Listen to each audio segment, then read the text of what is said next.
V galeriji Y je trenutno na ogled razstava Katarine Snoj, Poskus o šumu, v bistvu razstava mlajše umetnice, ki je pravkar diplomirala na Akademiji za likovno umetnost in oblikovanje Univerze v Ljubljani. Njena nadaljnja študijska pot pa jo v bistvu v prihodnje zanaša na Švedsko. V svetu, na katerega se trenutno zgrinjajo neke globalne krize, od okoljskih katastrof do erozije demokratičnih institucij, do izčrpavanja človeških in naravnih virov in mnogih drugih napetosti, ki so trenutno vse prisotne, je eden izmed pomembnih problematik tudi prenasičenost s podatki in informacijami. Že od konca 20. stoletja naprej je informacija v bistvu vsenavzoča dobrina, vseprisotna v vsakdanjem življenju, v družbenih interakcijah in nenazadnje tudi ekonomiji.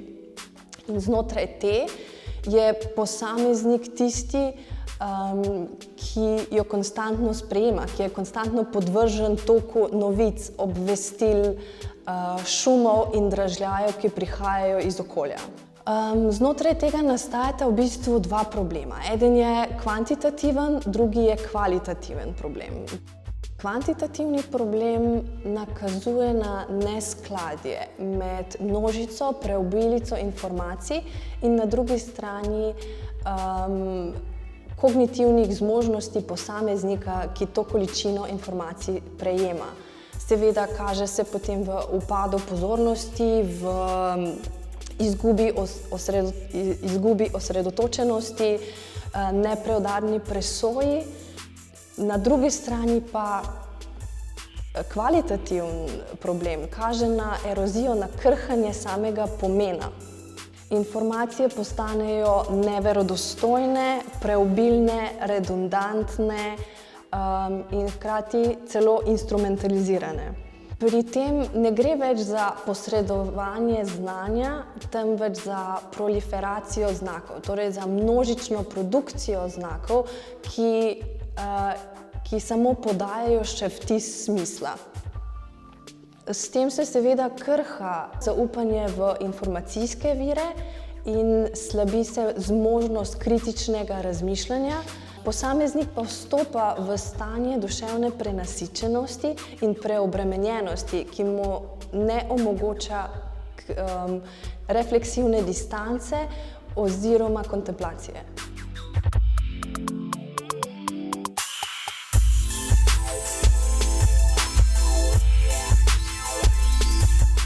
Torej, Katarina Snoj je na nek način čuječa do sveta, saj raziskuje svet, v katerem je hrumenje in šumenje dražljajev vsenavzoče in vseprisotno. Senzorična in informativna prenasičenost v njeni umetniški praksi nastopa kot konceptualno izhodišče. Srčika tega konceptualnega izhodišča pa je neko tiho nelagodje, ki vznika ob prenasičenosti dražljajev. Torej, izhodišče slik predstavlja odziv na hiperstimulirajočo sodobnost, ki je preplavljena z podobami in informacijami, kjer se zdi, da pravzaprav dražljaji, ki so ustvarjeni, da nekako zadržijo našo pozornost, dosegajo bolj nas kot mi njih. Prek recimo postmodernistične misli jih lahko širše razumemo kot proste neke referenčne točke, ki je pomen. In torej se pravzaprav znajdemo sredi poplave nekih znakov, kjer mogoče gre bolj za vzorce neke pogostosti, resonančnosti ali pa redundantnosti, v kateri je zelo težko razbrati, osmisliti in pa vrednotiti neke pomenljive izkušnje, recimo. No in tukaj je recimo šum oziroma hrup karakteriziran kot nekaj, kar neprestano deluje kot latentni, ampak hkrati ubiquitarni akter v ozadju, kar pa posebno na dolgi rok za posameznika lahko postaja moteče in ga pravzaprav postavlja v nek položaj tihega nelagodja. In pravzaprav to je tudi neka mogoče točka stičišča med konceptualnim zakulisjem in pa samim procesom dela. In sicer uporabljam prosojno tkanino, ki si pač kot alternativa klasičnemu platnu z njim deli pravzaprav malo katero lastnost. In sicer zelo rado se guba, razteza, krči, trga, predvsem pa zelo slabo oziroma skoraj ne vpija barve. In prek dela s to tkanino in nekako s kombiniranjem nesložnih materialov sem v bistvu opazila, kako je prišlo do 3 različnih artikulacij barve. Torej, gre za interferenco, za vizualni šum in pa za akumulacijo. Umetniška dela Katarine Snoj izhajajo iz raziskovanja materialnosti slikarskega nosilca, ki je v njenem primeru tkanina, voal, ki na nek način soustvarja umetniško delo. Saj se guba, vije, viha, hkrati pa ob lazurnih nanosih barve jo vpija, jo filtrira, ob impastu nanosih barve jo pa fizično odbija in selekcionira. Vsakršen postopek obdelovanja teh materialov se v bistvu kaže kot nekoliko nehvaležen, zato ker se v samem materialu pojavlja neka rezistenca zaradi kombiniranja nesložnih materialov. In prek tega se pravzaprav nekako v materialu in v postopku reificira koncept šuma kot motnje. Torej, če konkretno razložim, recimo, če uporabljam sprej, nekako dobesedno dušim tkanino, če nanašam neke točkaste impasto nanose, v bistvu ustvarjam določene silnice na površini, tako da se pač ta nekako deformira. Oziroma, če suhim oljem vlečem po površini, ustvarjam neko trenje. In torej vedno gre za neupoštevanje nekih danosti materiala in v bistvu za neko apropriacijo vnaprej priučene slikarske logike na to, kar počnem. Omenila bi pa tudi mogoče nekoliko nekonvencionalno konstrukcijo nekih bistvenih gradilnih elementov pri sliki. In sicer gre za okvir, ki se neposredno pritrjuje na podokvir, prek tega pa se napenja tkanina. In zdaj površina v tem primeru s temi določenimi intervencijami barvnimi mogoče služi kot neka razlaga amplitude nasičenosti. Torej, na eni strani mogoče nasičenosti ni, torej popolnoma umanjka, na drugi strani je preveč in postane nekako naporna za pogled. In tukaj vpeljujem tudi neko os zvočnosti, ki je pa neka metafora za to, tudi kako se pač sodobni posameznik znajde včasih v večji količini oziroma med večjo količino dražljajev in na drugi strani, ko le-teh nekako manjka. In torej na eni strani je tišina, vmes je nekako vedno šum in na drugi strani popoln hrup. Barvna nasičenost v njenih delih na nek način nakazuje ali pa predstavlja, aludira s svojo intenzivnostjo na nek analogon hrupa, medtem ko pa neka subtilna barvna tonalnost ali pa praznina nakazuje na neko tišino oziroma njen potencial. Pogled en faz na umetniška dela razkriva neko ogrodje slike, podokvir, medtem ko ga pogled se strani popolnoma zabriše. Tisto, kar sprejemamo, tisto, kar vidimo, je pogosto le površina, nek skupek dražljajev, ki pogosto deloma razkrivajo ali pa prikrivajo vplive oziroma neke mehanizme nadzora, ideološke strukture in druga sredstva, ki so nam pogosto prikrita.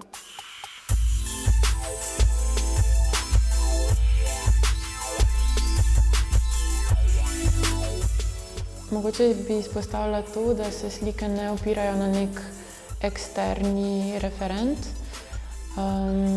Torej, bolj kot nekaj pomenijo, pravzaprav bi rekla, da bolj samo so. In glede na to, da se izogiba motivu, v bistvu ne gre za nek most, ki bi pojasnjeval to relacijo med označencem in označevalcem, ki bi tudi gledalcu mogoče na nek lažji način pojasnil oziroma opomenil to, kar vidi. In mogoče ta neka ničnost, ki se pojavi, meni deluje zelo zanimiva, zato ker sama po sebi ne more obstajati, lahko pa se jo samo reprezentira. In ta snovnost, s katero se reprezentira nič, pravzaprav nikoli ne more uiti poskusu čistega abstrahiranja, zato ker vedno pride z nekimi vnaprej določenimi kvalitetami, ki jih pač preprosto ne moramo prezreti. Tako da snovnost v tem primeru prevzame koncept in pa nekako metaforičnost podobe. Omenila bi pa tudi prosojnost, ki pa ima tendenco po izginevanju in hkrati nekako pojavljanju. In v bistvu prav ta dvojnost je nekako zanimiva, zato ker ustvarja tudi tako imenovano paralakso pogleda, kar pa pomeni, da če sliko gledamo en faz, se nekako razgali v prosojno, medtem ko če jo opazujemo pod kotom, postane podoba nekako motna in deluje, kot da se nekako skriva pred gledalcem, kot da mu želi uiti. Zdaj, te interference, ki so na določenih slikah, pa mogoče asociirajo na neke izohipsaste vzorce.